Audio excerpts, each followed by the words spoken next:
האורח הבא, פרופסור משה כהן אליה, המשפטן איתנו. שלום לך.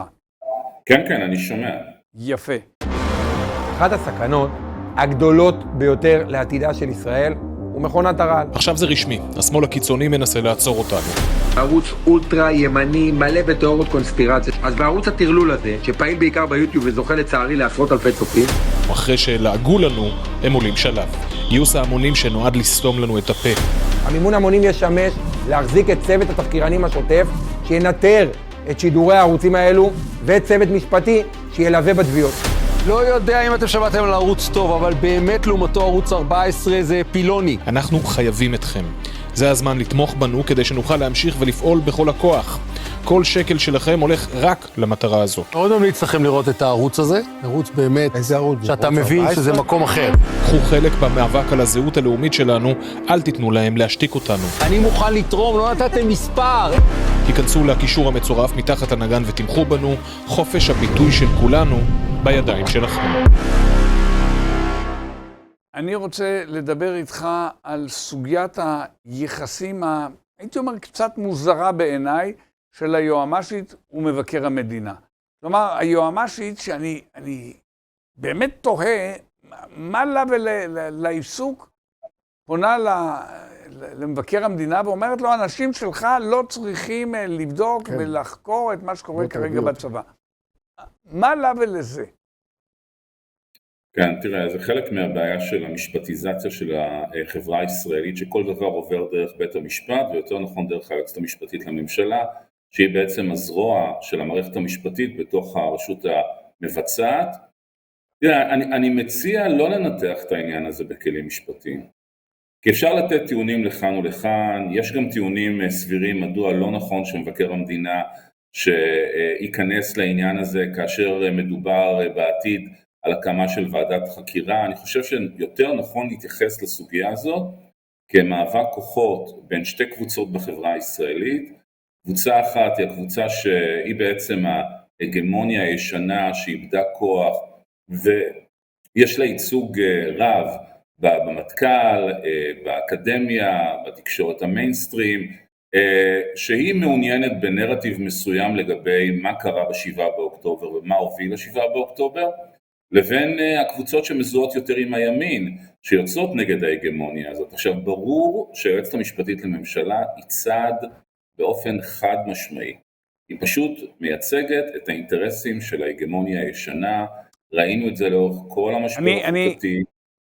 מכובדי, הפרופסור משה כהן אליה, לא מספיק לי.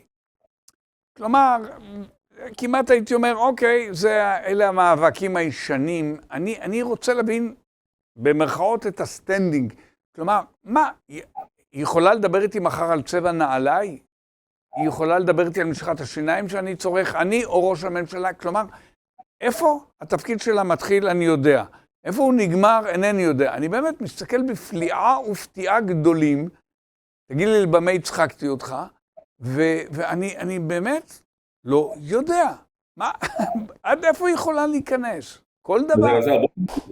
בוא ניתן לך סוג של רקע כללי, כדי שנבין לאיזה פרנקנשטיין יצרנו במדינת ישראל. אין דבר... צריך לומר, לא כל אחד זוכר ולא פגש בחייו את פרנקנשטיין, מפלצת שהאדם יצר. האדם יצר את המפלצת, כן. את הגולם הגדול, כן. תשמע, אני אומר כמה מילים בעניין הזה, כי זה חשוב, כי אנשים חיים את מה שקורה בישראל וחושבים שזה המצב הטבעי. זה ממש לא המצב הטבעי. יועץ משפטי לממשלה, אין בשום מקום בעולם פונקציה שיש לה כל כך הרבה כוחות, אולי אפילו חצי מהכוחות שיש ליועצת המשפטית לממשלה בישראל. זה פשוט תופעה הזויה. גם יש חיבור בין הסמכויות שלה בתחום התביעה והייעוץ לממשלה, שיש ניגוד עניינים בין שני התפקידים, מדברים על זה המון שנים שצריך להפריד ולא עושים, מפחדים להתעסק עם זה. אנחנו זוכרים את הניסיון שנעשה בעבר לפצל את הסמכויות, ומני מזוז בישיבת הממשלה נתן רשימה שלמה של שרים שנמצאים בחקירות, ולכן הם לכאורה מנועים מלהשתתף, ומיד העניין ירד, כי אנשים מפחדים להתעסק עם המערכת המשפטית, ואנחנו ראינו שהיו כבר דברים מעולם. מעבר לזה, הרעיון שהממשלה יכולה להגיע למצב שהיא לא מיוצגת על ידי היועצת המשפטית לממשלה, זה דבר שהוא הזוי. כלומר, היא צריכה לחטט את רגליה ולהוציא הון תועפות על עורכי דין חיצוניים, שבוא נאמר את האמת, הם לא מהליגה הכי גבוהה במדינת ישראל, כדי שייצגו את העמדות שלה, כאשר הממשלה והייעוץ המשפטי לממשלה ומחלקת הבג"צים בהחלט יכולים לתת טיעון סביר. עכשיו, גם אם אתה לא מסכים לעמדות של הממשלה, אתה אמור לייצג את הממשלה, והיו גם מקרים סבירים שאפשר היה להציג טענה חזקה לטובת הממשלה. מה שקורה כאן זה פשוט הייעוץ המשפטי פועל כזרוע של בית המשפט העליון, ומקור הכוח, איך זה נוצר בישראל? בשנות ה-90, בפרשת דרעי ופנחסי, אהרון ברק קבע בפסק דין אמיתי, הוא אומר שם שהממשלה מחויבת לציית להנחיות של היועץ המשפטי לממשלה, והוא מפנה לדוח ועדת אגרנט, לא ועדת אגרנט על מלחמת יום כיפור, אלא ועדת אגרנט בעניין סמכויות היועץ המשפטי לממשלה. אבל הדוח עצמו אומר בדיוק ההפך. הוא אומר שככלל הממשלה צריכה לציית ליועץ המשפטי לממשלה, אבל אם היא מתנגדת, יכולה בהחלטה לשנות ולקבוע שהיא לא מקבלת את עמדת הייעוץ המשפטי לממשלה. כלומר, בית המשפט פשוט נותן לה את הגב, והיא יכולה לעשות מה שהיא רוצה, כי תמיד בג"ץ יהיה מאחוריה. פרופסור כהן אליה, שמע, אוקיי, זה במחילה מכבודך. זו הייתה סקירה של הבעייתיות של הגדרת התפקיד של היועץ המשפטי לממשלה, גבר ואישה היינו הך. כלומר, כפל התפקידים הזה, המוזר והבלתי אפשרי בכלל, והכוח העצום, כל הדברים הנתונים לביקורת, הייתי קורא לזה ביקורת קלאסית. אני שואל לגבי מה שמתברר עכשיו. פונה גברת היועצת המשפטית למבקר המדינה, נדמה לי איזה מין סמכויות קצת זהות, או בעל משקל דומה.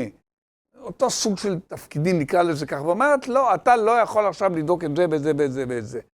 ואני שואל את עצמי, האם יש איזה מגנה קרטה כלשהי ששם רשום, תפקידה גם לפקח על מבקר המדינה. האם, אגב, שאלה מעניינת שעכשיו בא לי בראש, האם מבקר המדינה גם יכול לבקר אותה, באותה הזדמנות חגיגית, וזה משהו הדדי? אני לא מבין את זה, אני חוזר לשאלה של קודם, איפה הגבולות של הייעוץ המשפטי לממשלה? אין גבולות. אני מצטער להיות... איך יכול להיות דבר כזה? מה פירוש? פרופסור אליה, יש תפקיד בלי גבולות? כן. זה המצב. גם לבית משפט העליון אין גבולות. ראית שבית המשפט העליון לקח לעצמו כוח לפסול חוקי יסוד, וכאשר בוועדה לבחירת שופטים אומרים, מה הגבולות שלכם? הרי לוין שאל, איפה הגבולות שלכם?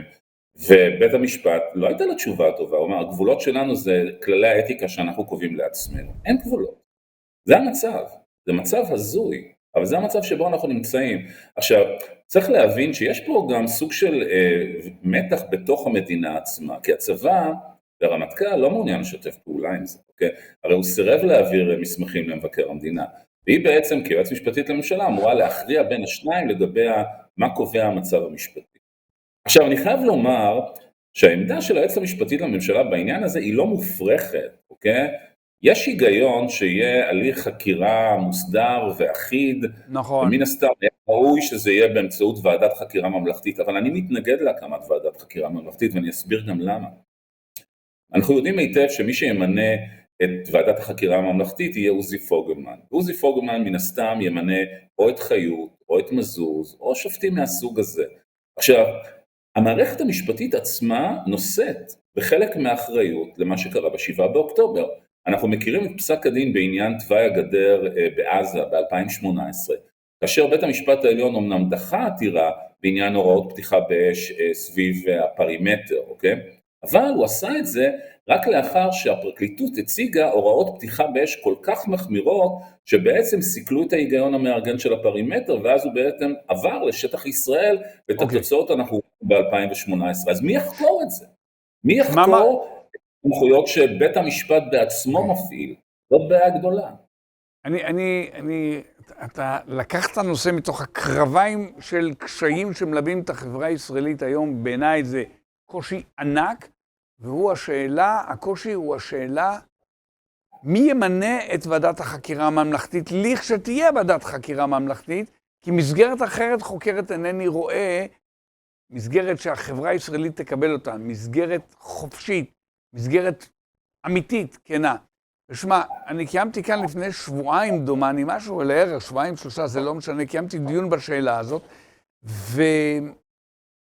והופיעו כאן אנשים, כולל אנשי אקדמיה, אחד אחרי השני, הייתי אומר, כולם מזוהים כאנשי ימין, אבל זה לא משנה לי בכלל, וכולם בעצם פנו בסופו של דבר לאיזשהו פתרון מפתיע מאוד מבחינתי, וגם הוא בעייתי, כי גם הוא השאלה מי ימנה, הווה נביא מומחים מחוץ לארץ.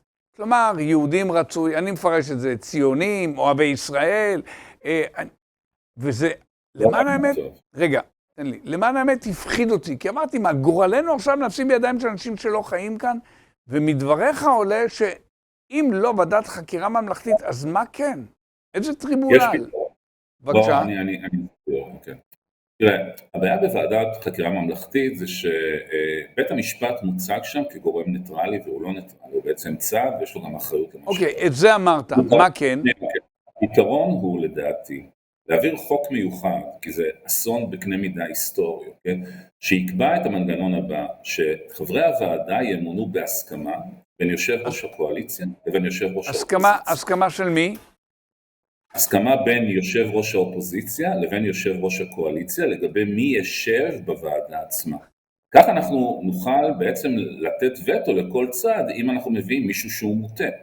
זה דרך אגב מנגנון שקיים גם לגבי מינוי שופטים. בגרמניה למשל, מינוי שופטים דורש שם רוב של 2/3. כלומר בעצם הוא דורש הסכמה בין האופוזיציה בגרמניה לבין הקואליציה בגרמניה. אני חושב שזה הפתרון היחידי. הוא מוציא את השופטים מהמשחק, הוא משאיר את זה בתוך המערכת הפוליטית, הוא בעצם מחייב קונסנזוס. למשל מישהו כמו רז נזרי, רז נזרי נתפס כדמות שהוא ניטרלית, או שחקנים שנתפסים יותר ניטרליים. כך אפשר יהיה להשיג אמון, כי אחרת אם זה יהיה ועדת חקירה ממלכתית, אין מצב בעולם שהימין ירכוש אמון לממצאים של המחקר. פרופסור משה כהן אליה, אתה שאתה איש בקי ורגיל, ולמיטב שיפוטי גם איש חכם, בקי ומנוסה, אתה בעצם מצייר ציור בלתי אפשרי. אתה רואה את המצב היום בישראל שיש הסכמה בין ראש הממשלה בנימין נתניהו לבין ראש האופוזיציה לפיד? אתה רואה שהם יגיעו לאיזושהי הסכמה, ועוד לגבי ועדת חקירה מי יושב בה? אני לא רואה את זה קורה. הרבה פעמים, שוב, אני אומר, אותו דבר לא יבוא, אז אני אצייר לך את האינטרס של ביבי. ביבי יבוא, על כל דבר שאדון לפיד יציע, ביבי יגיד לא. הוא יגיד, אני לא מתנגד לוועדת חקירה, אבל אני מתנגד למה שאתה מציע, וגמרנו. כן, דרך אגב, בעידן של כיתוב פוליטי, אתה צודק, יש קושי להגיע להסכמות, וזאת אכן בעיה, ויש כל מיני דרכים להתמודד עם הבעיה הזאת. למשל, לבחור מישהו, מוסכם שהוא יחליט מי שיסכים. כלומר, אתה מרחיק, אתה פשוט מתרחק מהגורמים הפוליטיים שהם מאוד טעונים, או שאפשרות נוספת שכל צד נותן רשימה של 10 מועמדים, ויש אפשרות לפסול X מועמדים. יש כל מיני דרכים לצמצם את זה. עובדה גם שבסופו של דבר מצליחים גם להגיע להסכמות בנוגע למינוי שופטים בערכאות נמוכות. כלומר, אפילו יריב לוין, שיושב עם עוזי פוגלמן, כן מצליח להגיע להסכמות. גם בעבר, החוק של גדעון סער שקובע שכדי למנות לעליון צריך רוב של 7 מתוך 9, עובדה שבתקופת איילת שקד, הצליחו למנות חלק שופטים שמרנים, חלק שופטים... כן, אבל קונסטלציה פוליטית של אז והיום, הן שתי הקונסטלציות האלה רחוקות מזרח ומערב. ראינה, אפילו שופט אחד לא מצליחים למנות היום לבית המשפט העליון, היום הזה, שלא לדבר על הנשיא. אתה יודע את הדברים טוב ממני. אני חוזר ואומר, האופציה של ללכת למישהו מחול היא אופציה לא הגיונית. כלומר, למי הנאמנות שלו? אתה צריך מישהו שיש לו מחויבות לעם ישראל, צריך להיות אזרח מדינת ישראל. מי זה גם הבן אדם הזה? אם הוא שמאלי או אם הוא ימני, זה מעורר בדיוק את אותה שאלה, ולכן הרעיון הזה לא נראה לי טוב. צריך להשאיר את זה בזירה הפוליטית, וכן לגרום לכל צד לתת רשימה של 10 מועמדים, באפשרות של פסילה של 8 מתוכם, ובסוף אפשר להגיע להסכמות. זה קשה, זה לא פשוט, אבל זה הפתרון היחידי, כי ועדת חקירה ממלכתית שעוזי פוגלמן ימנה, היא פשוט ועדה שתחמיץ את המטרה שלה. אחת הסכנות הגדולות ביותר לעתידה של ישראל הוא מכונת הרעל. עכשיו זה רשמי, השמאל הקיצוני מנסה לעצור אותנו. ערוץ אולטרה ימני מלא בתיאוריות קונספירציה. אז בערוץ הטרלול הזה, שפעיל בעיקר ביוטיוב וזוכה לצערי לעשרות אלפי צופים, אחרי שלעגו לנו, הם עולים שלב. גיוס ההמונים שנועד לסתום לנו את הפה. המימון המונים ישמש להחזיק את צוות התחקירנים השוטף שינטר את שידורי הערוצים האלו ואת צוות משפטי שילווה בתביעות. לא יודע אם אתם שמעתם על ערוץ טוב, אבל באמת לעומתו ערוץ 14 זה פילוני. אנחנו חייבים אתכם. זה הזמן לתמוך בנו כדי שנוכל להמשיך ולפעול בכל הכוח. כל שקל שלכם הולך רק למטרה הזו. מאוד ממליץ לכם לראות את הערוץ הזה. ערוץ באמת, איזה ערוץ? שאתה ערוץ מבין 14? שזה מקום אחר. קחו חלק במאבק על הזהות הלאומית שלנו, אל תיתנו להם להשתיק אותנו. אני מוכן לתרום, לא נתתם מספר. תיכנסו לקישור המצורף מתחת הנגן ותמכו בנו, חופש הביטוי של כולנו בידיים שלכם.